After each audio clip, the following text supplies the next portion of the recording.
27 సంవత్సరాలు ప్రతి గ్రామంలోంచి ఒక కార్యకర్తను కూడా పోగు చేసి తెలుగుదేశం పార్టీని పులివెందుల నియోజకవర్గంలో నిర్మించడం జరిగింది.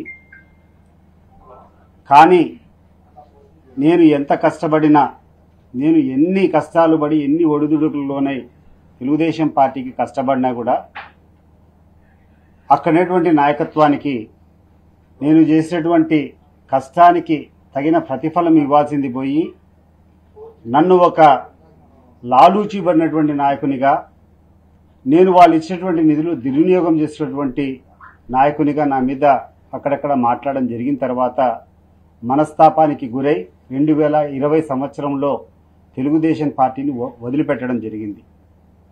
తెలుగుదేశం పార్టీకి వదిలిపెట్టిన తర్వాత అనేక మంది నాయకులు నా దగ్గరికి వచ్చినప్పుడు స్పష్టంగా నాకు జరిగినటువంటి అవమానం, నాకు జరిగినటువంటి ఇబ్బందులన్నీ కూడా వాళ్లకు చెప్పడం జరిగింది. వాళ్ళు చంద్రబాబు నాయుడు గారి దృష్టికి తీసుకొని పోవడం జరిగింది. కానీ 4 సంవత్సరాలుగా దీన్ని ఏ రకంగా ప్యాచప్ చేయాలనేది కానీ, లేకుండా అంటే జరిగింది తప్పో లేకుండా అంటే జరిగింది ఏదో వివరణ ఇవ్వాల్సింది పోయి 2020 వరకు నన్ను పట్టించుకున్నటువంటి, ఇప్పటి వరకు మొన్నటి వరకు పట్టించుకొని పోయినటువంటి పాపాన వాళ్ళు పోలేదు. కానీ పెద్ద మనసుతో నేను 27 సంవత్సరాలుగా పోరాటం చేసినప్పటికీ ప్రతి క్షణం ప్రతి నిమిషం కూడా పొలిటికల్గా నేను జగన్మోహన్ రెడ్డి గారికి కానీ వారి కుటుంబానికి కానీ ఇబ్బంది పెట్టినప్పటికీ పెద్ద మనసు చేసుకొని నన్ను రమ్మని చెప్పి ఆహ్వానించడం నిజంగా నాకు చాలా ఆనందాన్ని ఇచ్చింది. అదే విషయాన్ని నేను కార్యకర్తలో పాలుపంచుకోవాలా వైఎస్ఆర్ కాంగ్రెస్ పార్టీకి, ఎందుకంటే ఆహ్వానించారు కాబట్టి, జగన్మోహన్ రెడ్డి గారు ఆహ్వానించారు కాబట్టి రావాలని చెప్పి నేను అనుకున్నప్పుడు ఆ రోజు ఒక చలనం మొదలైంది తెలుగుదేశం పార్టీలో. మీరు తెలుగుదేశం పార్టీలోకి రాండి, మీరు ఉండాలా, చంద్రబాబు నాయుడు గారు మీతో మాట్లాడతారు, తప్పకుండా మీ యొక్క అవసరం ఉంది, మీరు రావాలని చెప్పి కోరడం జరిగింది. ఇది చంద్రబాబు నాయుడు గారి యొక్క అవకాశవాదానికి సాక్ష్యం. 4 సంవత్సరాలు కాబడినటువంటి వ్యక్తి యువతల ఆహ్వానం వచ్చిన తర్వాత నువ్వు పార్టీలోకి రా అని చెప్పడం నాకు ఏమాత్రం నచ్చలేదు. ఈరోజు జగన్మోహన్ రెడ్డి గారి కలవడం, వైఎస్ఆర్ కాంగ్రెస్ పార్టీ కండవా కప్పుకోవడం జరిగింది. ఈ రోజు నుంచి ఆయన పిలిచినటువంటి పిలుపు, ఆయన ఇచ్చినటువంటి ఆహ్వానం, ఆయన చూపించినటువంటి ఆ ఔదార్యం జీవితాంతం గుర్తుపెట్టుకొని ఉంటా. భవిష్యత్తు కాలంలో ఏ కార్యక్రమం చేసినా జగన్మోహన్ రెడ్డి గారికి అత్యంత నిజాయితీగా, అత్యంత లాయల్గా పనిచేయాలని చెప్పి నేను ఈరోజు నిర్ణయించుకోవడం జరిగింది. నాకు ఎటువంటి ఆలోచన లేదు. ముఖ్యమంత్రి గారు సాదరంగా ఆహ్వానించారు. నా యొక్క అవసరం కూడా ఆయనకు లేదు, నా యొక్క అవసరం కూడా లేదు. ఎందుకంటే నేను అత్యంత రిస్క్ తీసుకొని అత్యంత కష్టపడినటువంటి పరిస్థితులప్పుడు కూడా 90,000తో ఆయన నెగ్గారు.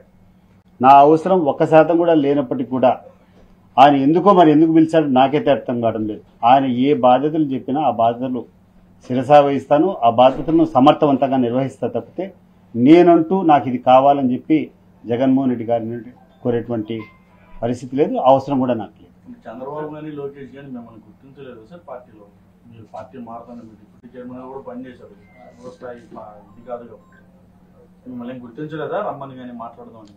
ఇంతవరకు మాట్లాడలేదు. 2020లో నాకు జరిగినటువంటి అవమానాన్ని వాళ్ళ దృష్టికి తీసుకొని పోయి ఫలాని కారణం చేత నేను రాజీనామా చేస్తున్నా అని చెప్పి తెలుగుదేశం పార్టీకి రాజీనామా చేశాను. రాజీనామా చేసిన తర్వాత 2020 నుంచి మొన్నటి వరకు ఇంతవరకు ఎటువంటి చర్చలు నాతో జరపలేదు. సార్, టీడీపీలో అసలు ఏం జరుగుతుంది? మీలాంటి సీనియర్లు అందరూ కూడా బయటకు వచ్చేస్తున్నారు, కారణం ఏంటంటే చంద్రబాబు నాయుడు గారు మొదట్లో ఉన్నటువంటి నాయకత్వ లక్షణాలు రోజు రోజుకు సడలిపోతున్నాయి. రోజు రోజుకు చంద్రబాబు నాయుడు గారి పెత్తనం కూడా పార్టీలో తగ్గిపోతూ ఉంది. చంద్రబాబు నాయుడు గారు ఈరోజు కొత్తగా లోకేష్ గారు ఏ ఆలోచనతో ఉన్నాడో అవే ఇంప్లిమెంట్ అవుతూ ఉన్నాయి.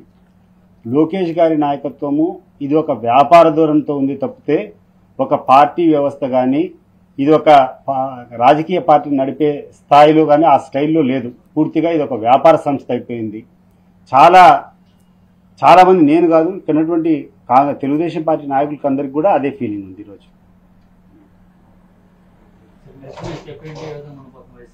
100% జగన్మోహన్ రెడ్డి గారు ఏ కార్యక్రమం నాకు అప్పగిస్తే, ఏ పని నాకు అప్పగించినా కూడా చిత్తశుద్ధిగా, అత్యంత నిజాయితీగా ఆయన చెప్పినటువంటి కార్యక్రమానికి కానీ, ఆయన పార్టీకి లాభం వచ్చే రకంగా నేను నడుచుకుంటాను.